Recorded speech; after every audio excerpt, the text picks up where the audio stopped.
C'est un défi qu'on va se lancer aujourd'hui ensemble. On va auditer le compte Instagram de CR7 Cristiano Ronaldo. Cristiano, il a un palmarès tellement immense que je peux même pas le retenir par cœur, je vais le lire sur mon écran.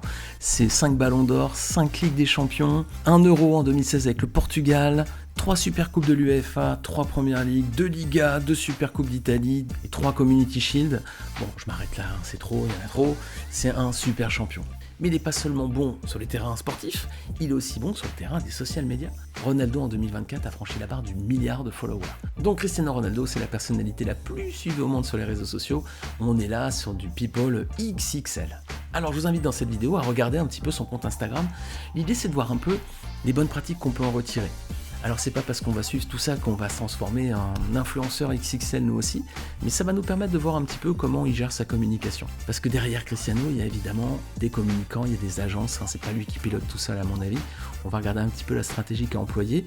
Quels sont les points qu'on peut peut-être reprendre pour nous aussi ensuite sur nos propres comptes. Alors on va regarder les points forts de son compte, mais peut-être les points faibles aussi, il y en a peut-être, on va essayer de les déceler. Et puis à la fin, donc, on fera une synthèse, un bilan de toute cette audit, donc je vous invite à bien rester avec moi jusqu'à la fin de la vidéo. Allez, c'est parti, on va regarder son compte, on va aller sur mon écran. Alors les amis, on y est, Cristiano, donc 647 millions de followers sur Instagram. Ça pèse, clairement, on est vraiment dans du poids lourd, on est sur du compte XXL comme je disais. 10 fois la population de la France, c'est incroyable. Alors Cristiano, déjà la photo de profil, sympa, on va la zoomer un petit peu, son épouse avec les enfants, très sympa. Voilà, ça c'est chouette. Et pourquoi c'est bien? Parce que quand on est sur Instagram, c'est aussi pour du personal branding. Ce que les gens aiment sur Instagram, c'est avant tout les personnes, c'est pas tellement les marques. Ils vont préférer suivre le fondateur d'une marque plutôt que la marque en elle-même souvent. Donc Instagram c'est idéal pour du personal branding. Donc là c'est bien, effectivement, il met en avant une photo de famille, donc ça c'est plutôt assez cool. Donc ça c'est une bonne pratique effectivement de se mettre un peu en avant sur son côté vie privée. Alors vous n'êtes pas obligé de vous mettre torse nu comme Cristiano, de montrer les enfants, vous montrez seulement ce que vous avez envie de montrer de votre jardin secret. Alors on va grossir un petit peu son compte, voilà. Donc alors 755 000, 7 millions 4, 15 millions, 1 million, 12 millions, 10 millions, 14 millions, 20 millions, 14 millions, 11 millions, 8 millions, 2 millions. C'est assez disparate en termes d'engagement, vous avez vu, des fois il y a des gros coups, des fois c'est un petit peu plus calme. Alors bon, ça c'est parce que c'est la dernière publication, c'est pour ça qu'elle est peut-être un petit peu moins montée. Mais bon, on est quand même toujours dans le million, mais enfin il y a quand même un delta entre 1,3 million ici et puis 12 millions ici, on fait du x12. Alors on va aller regarder son taux d'engagement moyen. Alors on va prendre l'outil de HypeAuditor, je vous mettrai le lien en bas. Alors on a juste à taper ici, voilà, son nom, Ronaldo, hop, on va regarder quel engagement il a. Il a un engagement à 1,72, ce qui est très bien, un engagement moyen sur Instagram, on est plutôt à 0,9, on est en dessous d'1%. 1,72% d'engagement pour un compte à 650 millions de followers, c'est beaucoup, c'est énorme. Donc en moyenne par publication, il a 11 millions de likes et 66 000 commentaires. Ça vous fait rêver? Moi aussi. Mais bon, il a une telle notoriété Cristiano que c'est normal. Alors, on va regarder la fréquence de publication. Hop, alors là, il a publié il y a 1 jour, il y a 5 jours, 30 décembre, 27 décembre, 27 décembre, 25 décembre, 24 décembre, 24 décembre. Alors ça, c'est une bonne pratique. Si on veut développer une belle présence sur les réseaux sociaux, il faut publier fréquemment. N'espacez pas vos prises de parole toutes les 3 semaines, sinon les gens ils vont vous oublier, vous allez complètement disparaître, vous n'allez pas être top of mind, parce qu'ils vont considérer que vous ne publiez pas assez fréquemment. Alors essayez de publier par exemple 2 à 3 fois par semaine, c'est très bien pour avoir une présence régulière et qui soit tenable pour vous en termes de contenu. Alors quel type de publication il fait? On va regarder ici, donc ça c'est de la collaboration commerciale. Ici, c'est juste une photo de lui. Alors ça, c'est avec sa maman, donc là, très chouette. Il a mis une photo aussi un petit peu intime quand il était petit avec sa maman, voilà. Il a bien changé, sa maman aussi, bien sûr. Ensuite, collaboration commerciale. Donc ça, c'est les trophées, le trophée, la photo de Noël, tous en famille avec le pyjama, très sympa. Là, c'est Ronaldo en slip. Qu'est-ce qu'il va faire? Il va se baigner dans de l'eau glacée. Respect. Waouh. Moi perso je le fais pas. Dans de l'eau à 1 degré comme ça, non, même si c'est Cristiano qui me dit allez vas-y Fabrice, viens, on y va. Ouais, allez, si c'est lui qui m'invite, j'y vais peut-être, mais vraiment, c'est parce que c'est lui. Il est courageux, bon je vous laisserai regarder la vidéo. Voilà, il fait péter les muscles, très bien, ok. Ça c'est du perso, tout ça c'est bien. Collaboration commerciale, collab commercial, collab commercial, un peu de sport, collab, Ouais, on est un peu entre les deux, entre le perso et le commercial. Commercial. Ouais, il a fait un truc avec MrBeast, donc là, effectivement, sympa. Voilà. Alors, qu'est-ce qu'on peut dire de tout ça ? Personnellement, je trouve que sa ligne éditoriale, elle est un peu trop commerciale. Hein, vous avez vu, pendant un moment, pendant une séquence, j'ai dû au moins dire 10 fois de suite collab commercial, collab commercial. Est-ce que c'est une bonne pratique ? Oui et non. Quand on s'appelle Ronaldo, bon, il y a peu de chances qu'on lasse son audience, que les gens savent très bien que de toute façon, il fait des collabs de marque, et puis de toute façon, ils vont continuer à être abonnés à son compte. Si c'est pour vous, est-ce que pour votre compte d'entreprise, c'est intéressant de publier très très régulièrement du commerce, vos produits, vos services ? Je suis pas sûr. Là, vraiment, pour le coup, vous risquez peut-être de lasser votre audience. Les gens viennent sur les réseaux sociaux pour se détendre. Ils sont pas là pour de la communication corporate. Il y a 3 rythmes de publication possibles. Vous avez l'approche pub télé.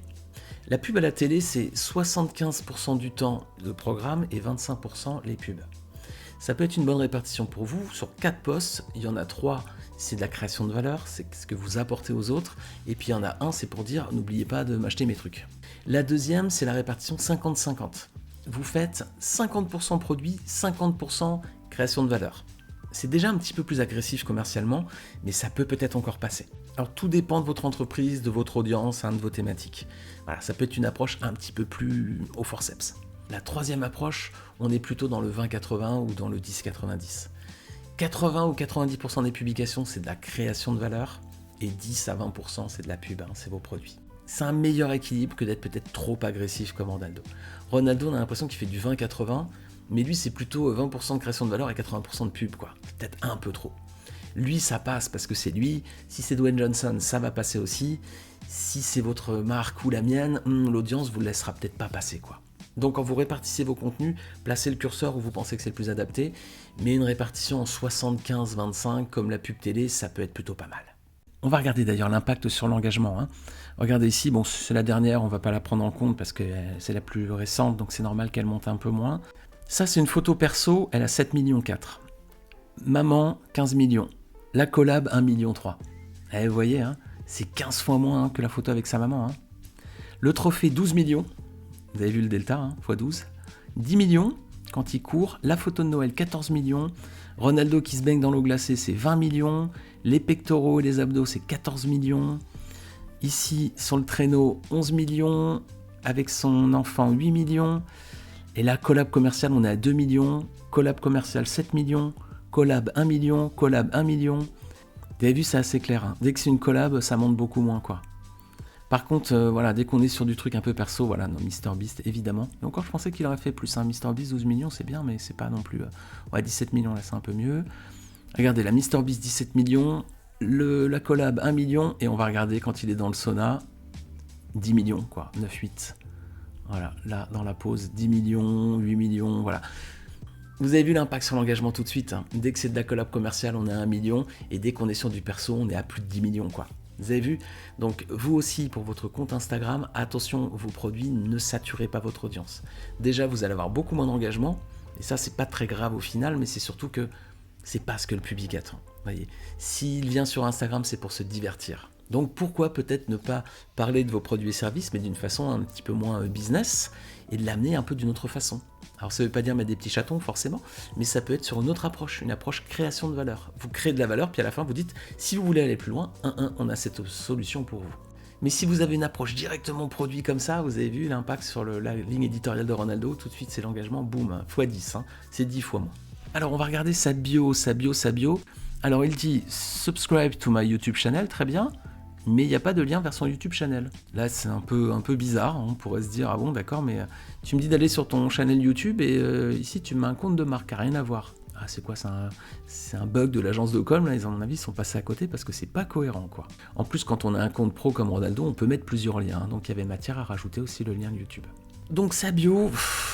c'est un peu décevant, quoi. Rappelez-vous, le précédent audit, c'était le compte de The Rock, Dwayne Johnson. Rappelez-vous, sa bio, elle était quand même canon, quoi. Si vous voulez la revoir, je vous mets le lien tout en bas. Alors, on va regarder s'il fait des Reels. Ouais, il y a des Reels. Ah, mais là, c'est pareil. Commercial. Bon, là, ok, c'est quand il s'est baigné dans l'eau glacée. Commercial. On est quasiment que sur du... Bon, il y a un petit peu, là, de sa famille. Mais on est clairement sur de la collab, quoi. C'est dommage hein, parce que les Reels, c'est quand même le format qui cartonne le mieux sur Instagram. Le garder uniquement pour les communications commerciales, c'est juste un peu dommage, quoi.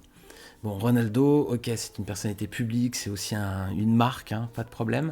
Mais il a quand même une agence de com avec lui. Je pense qu'il pourrait piloter ça un petit peu plus, histoire de rendre le compte Instagram plus humain, quoi. Les gens, ils viennent là surtout pour la personnalité de Ronaldo, les collabs, bon, ok. Parfois, ça doit les intéresser parce que c'est le public cible, mais avant tout, ils veulent voir sa vie, ils veulent voir les coulisses de sa vie. Ils viennent pas forcément là pour voir le catalogue des 3 Suisses, quoi. Donc, c'est un peu dommage que ce soit pas mieux géré au niveau des Reels avec un petit peu plus d'humain derrière, un petit peu plus sa vie. Ronaldo, il a les entraînements, il a les voyages, il a tout, il pourrait montrer beaucoup de choses, quoi. Alors, en résumé, vous avez vu, il y a du bon et il y a du moins bon. Le bon côté, c'est les aspects personal branding qui parfois sont plutôt assez bien exploités avec sa maman, avec ses enfants pour la fête de Noël. Le fait quand ils se baignent dans l'eau glacée et tout ça, ça marche plutôt bien. La petite photo de profil aussi, on voit la petite famille et tout, ça c'est plutôt sympa. Instagram, les amis, c'est pour du personal branding. Hein. Les gens ne viennent pas pour les marques, ils viennent avant tout pour des personnalités. D'ailleurs, les 10 comptes Instagram les plus suivis au monde sont des comptes de personnalités. Hein. On ne va pas retrouver Apple, on ne va pas retrouver Nike, on ne va pas retrouver Netflix. C'est Ronaldo, c'est Kylie Jenner, c'est Dwayne Johnson, c'est Selena Gomez, quoi.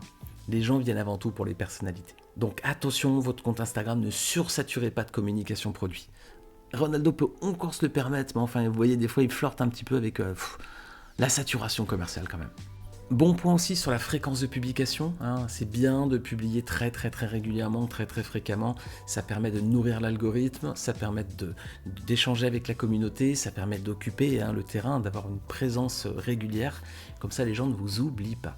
Dans le cas de Ronaldo, il ne va pas être oublié, il n'y a pas de risque, mais dans notre cas à nous, quand on est des petits créateurs ou des marques, il y a effectivement besoin d'occuper le terrain un petit peu régulièrement, pour pas dire tout le temps. Hein. Parmi les bons points, on pourrait dire aussi la diversité des formats. Hein. Il y a de la vidéo, il y a du carrousel, il y a de l'image, voilà. Il y a des Reels. Donc attention sur Instagram, ne faites pas que de la photo. Vous avez vu que vous avez très peu d'engagement quand vous faites ce type de publication. Faites plutôt du Reels, ça va marcher un petit peu mieux, certainement. Et le carrousel, c'est aussi un format qui marche plutôt pas mal. Alors ensuite, les mauvais points. Cristiano ne doit pas être habitué à recevoir beaucoup de mauvais points. Mais là, il y a des petites choses quand même qu'on pourrait améliorer. Au niveau de la bio, le subscribe to my YouTube channel, abonne-toi à ma chaîne YouTube et ne pas avoir mis le lien, franchement, c'est quand même un peu bête. Le deuxième mauvais point, c'est quand même la saturation en message commercial, quoi. C'est vraiment le catalogue des 3 Suisses quand même. Hein. N'oublions pas que les gens viennent sur les réseaux sociaux pour se détendre. Hein. Ils viennent pas pour acheter des produits ou voir des pubs. Ils viennent pour avoir des trucs un peu sympas, de l'inspiration ou de suivre un peu la vie ou les aventures des personnes qu'ils aiment, les sportifs ou les acteurs ou les chanteurs. Ils viennent là pour se divertir. Ne l'oublions pas, c'est vraiment dans l'ADN de la plateforme. Alors vous aussi, dans vos publications sur Instagram, et gardez bien ça en tête que l'ADN de la plateforme, ça reste malgré tout la détente. Hein. Même on peut aborder des sujets sérieux, il n'y a pas de souci, mais on est toujours dans un côté un petit peu, je veux apprendre des choses, je veux me détendre, je veux me relaxer. Je ne suis pas là pour voir de la pub et encore de la pub, quoi.